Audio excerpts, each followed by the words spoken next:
संगठन की शक्ति। पंचतंत्र कहानियां। एक वन में बहुत बड़ा अजगर रहता था।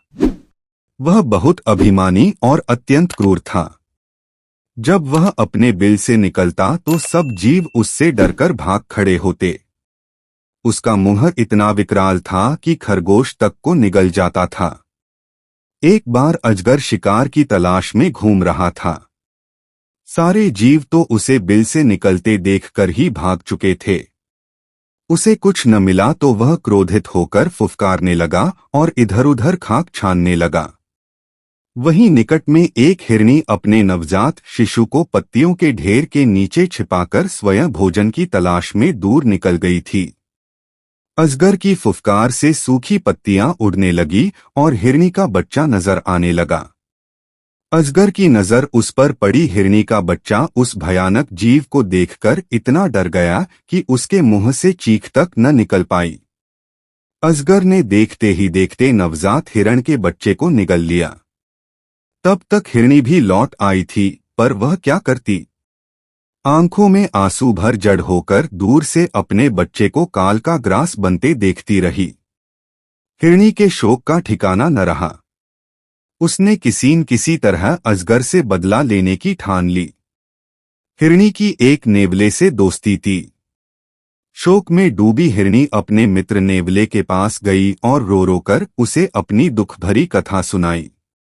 नेवले को भी बहुत दुख हुआ। वह दुख भरे स्वर में बोला, मित्र, मेरे बस में होता तो मैं उस नीच अजगर के 100 टुकड़े कर डालता। पर क्या करें, वह छोटा मोटा सांप नहीं है जिसे मैं मार सकूं। वह तो एक अजगर है। अपनी पूंछ की फटकार से ही मुझे अधमरा कर देगा। लेकिन यहाँ पास में ही चींटियों की एक बाम्बी है। वहां की रानी मेरी मित्र है। उससे सहायता मांगनी चाहिए। हिरनी निराश स्वर में विलाप किया, पर जब तुम्हारे जितना बड़ा जीव उस अजगर का कुछ बिगाड़ने में समर्थ नहीं है तो वह छोटी सी चींटी क्या कर लेगी। नेवले ने कहा, ऐसा मत सोचो। उसके पास चींटियों की बहुत बड़ी सेना है। संगठन में बड़ी शक्ति होती है। हिरनी को कुछ आशा की किरण नजर आई। नेवला हिरनी को लेकर चींटी रानी के पास गया और उसे सारी कहानी सुनाई। चींटी रानी ने सोच विचार कर कहा, हम तुम्हारी सहायता करेंगे। हमारी बाम्बी के पास एक संकरीला नुकीले पत्थरों भरा रास्ता है। तुम किसी तरह उस अजगर को उस रास्ते से आने पर मजबूर करो। बाकी काम मेरी सेना पर छोड़ दो। नेवले को अपनी मित्र चींटी रानी पर पूरा विश्वास था, इसलिए वह अपनी जान जोखिम में डालने पर तैयार हो गया। दूसरे दिन नेवला जाकर सांप के बिल के पास अपनी बोली बोलने लगा। अपने शत्रु की बोली सुनते ही अजगर क्रोध में भरकर अपने बिल से बाहर आया। नेवला उसी संकरे रास्ते वाली दिशा में दौड़ा। अजगर ने पीछा किया।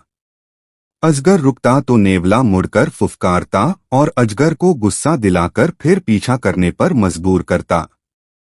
इसी प्रकार नेवले ने उसे संकरीले रास्ते से गुजरने पर मजबूर कर दिया। नुकीले पत्थरों से उसका शरीर छीलने लगा। जब तक अजगर उस रास्ते से बाहर आया तब तक उसका काफी शरीर छिल गया था और जगह जगह से खून टपक रहा था। उसी समय चींटियों की सेना ने उस पर हमला कर दिया। चींटियां उसके शरीर पर चढ़कर छिले स्थानों के नंगे मांस को काटने लगीं। अजगर तड़प उठा। अपना शरीर पटकने लगा, जिससे और मांस छिलने लगा और चींटियों को आक्रमण के लिए नए नए स्थान मिलने लगे। अजगर चींटियों का क्या बिगाड़ता। वे हजारों की गिनती में उस पर टूट पड़ रही थी। कुछ ही देर में क्रूर अजगर ने तड़प-तड़पकर दम तोड़ दिया। सीखा, संगठन शक्ति बड़े-बड़ों को धूल चटा देती है। भाइयों बहनों, कैसा लगा हमारा प्रोग्राम? और भी अच्छे प्रोग्राम देखने के लिए हमारे इस चैनल को सब्सक्राइब, शेयर और लाइक करके सपोर्ट करें। दोस्तों, 1 लाख सब्सक्राइबर करने की मेहरबानी करें प्लीज।